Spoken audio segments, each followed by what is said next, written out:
दोस्तों, गुम है किसी के प्यार में के आने वाले एपिसोड में जबरदस्त ड्रामा देखने को मिलने वाला है। कहानी में एक ऐसा मोड़ आने वाला है जो दर्शकों को हैरान कर देगा। जैसा कि आपने पिछले एपिसोड में देखा कि हल्दी की रस्म के बाद सब शादी की तैयारियों में जुटे हुए थे।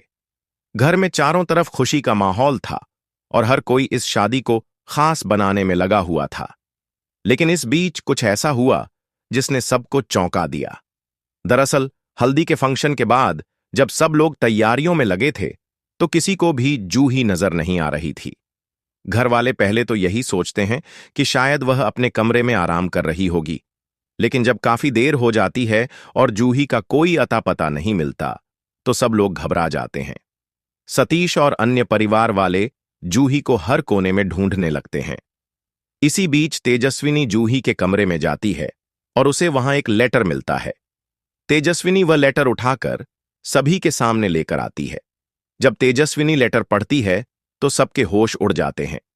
उस लेटर में जूही ने लिखा होता है कि वह नील से शादी नहीं कर सकती और घर छोड़कर जा रही है। जूही ने अपने लेटर में साफ साफ लिखा है कि उसे पता है कि उसके इस फैसले में कोई उसका साथ नहीं देगा, लेकिन वह यह फैसला इसलिए ले रही है क्योंकि उसे सच्चाई का पता चल गया है। जूही ने लेटर में यह भी लिखा कि नील किसी और से प्यार करता है और वह कोई और नहीं बल्कि तेजस्विनी है। इसलिए जूही चाहती है कि नील और तेजस्विनी की शादी करवा दी जाए ताकि किसी की भी बदनामी न हो और परिवार में कोई रिश्ता न टूटे। यह पढ़कर सतीश आग बबूला हो जाता है और तेजस्विनी पर ही इल्जाम लगा देता है कि उसने ही जूही को भड़काया है और उसकी शादी तुड़वाने की साजिश रची है। तेजस्विनी खुद को निर्दोष साबित करने की कोशिश करती है और सतीश से कहती है कि उसे तो इस बारे में कुछ भी नहीं पता था। वह कहती है कि उसने कभी नील से शादी करने का इरादा नहीं रखा और न ही जूही को ऐसा कुछ करने के लिए उकसाया। लेकिन सतीश उसकी एक नहीं सुनता और गुस्से में तेजस्विनी को जिम्मेदार ठहराता है। इधर नील जब जूही का लेटर पढ़ता है तो उसकी आंखों में आंसू आ जाते हैं। उसे इस बात का एहसास होता है कि जूही ने कितना बड़ा बलिदान दिया है। नील खुद को बेहद बेबस और असहाय महसूस करता है। वहीं प्रधान परिवार के सभी लोग भी इस घटना से स्तब्ध हैं और किसी को समझ नहीं आ रहा कि अचानक ऐसा क्या हो गया जो जूही ने इतना बड़ा कदम उठा लिया। अब कहानी में एक और बड़ा ट्विस्ट आने वाला है। शादी का मंडप सज चुका है और नील वहां आकर बैठ जाता है, लेकिन जूही की गैर मौजूदगी में सभी की निगाहें तेजस्विनी पर टिक जाती हैं। मुक्ति तेजस्विनी से कहती है कि अब उसे नील से शादी करनी होगी क्योंकि यह सिर्फ परिवार की इज्जत ही नहीं बल्कि समाज के मान सम्मान की भी बात है। तेजस्विनी खुद उलझन में पड़ जाती है। उसके मन में सवाल उठता है कि क्या उसे समाज के दबाव में आकर यह शादी करनी चाहिए या फिर दिल की सुननी चाहिए। वहीं दूसरी ओर नील भी बहुत दुविधा में है।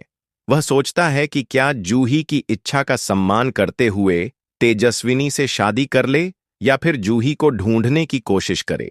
इसी बीच परिवार वाले भी नील पर दबाव डालते हैं कि वह तेजस्विनी से शादी कर ले ताकि परिवार की इज्जत बनी रहे। लेकिन नील का दिल अब भी जूही के लिए धड़कता है और वह समझ नहीं पाता कि आखिर वह क्या करे। तेजस्विनी भी खुद को एक मुश्किल स्थिति में पाती है।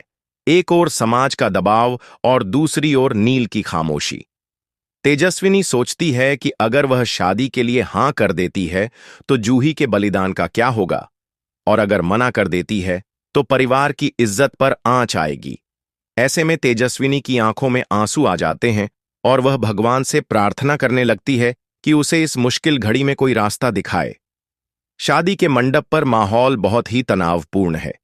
नील के चेहरे पर उदासी साफ झलक रही है और तेजस्विनी की आंखें नम हैं। तभी अचानक वहां जूही आ जाती है और सबको हैरान कर देती है। जूही के चेहरे पर एक अजीब सी शांति है और वह नील के पास जाकर कहती है कि उसने जो किया वह सही था क्योंकि नील का प्यार तेजस्विनी है।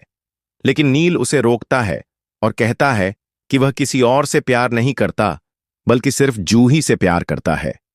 यह सुनकर जूही चौंक जाती है और नील उसे गले लगा लेता है। नील कहता है कि उसने सिर्फ दोस्ती में तेजस्विनी का साथ दिया था, लेकिन प्यार हमेशा जूही से ही किया है। तेजस्विनी भी यह सुनकर खुश हो जाती है और दोनों के मिलन पर भगवान का शुक्रिया अदा करती है। इस तरह कहानी में एक सुखद मोड़ आता है और जूही और नील की शादी की रस्में शुरू हो जाती हैं। प्रधान परिवार में एक बार फिर से खुशियों का माहौल लौट आता है और सब मिलकर इस शादी को खुशी खुशी पूरा करते हैं। तो दोस्तों, क्या आपको यह कहानी का नया मोड़ पसंद आया? अगर हां, तो इस वीडियो को लाइक और शेयर जरूर करें और गुम है किसी के प्यार में के हर लेटेस्ट अपडेट के लिए हमारे चैनल को सब्सक्राइब करना न भूलें। मिलते हैं अगले वीडियो में एक और दिलचस्प अपडेट के साथ। धन्यवाद।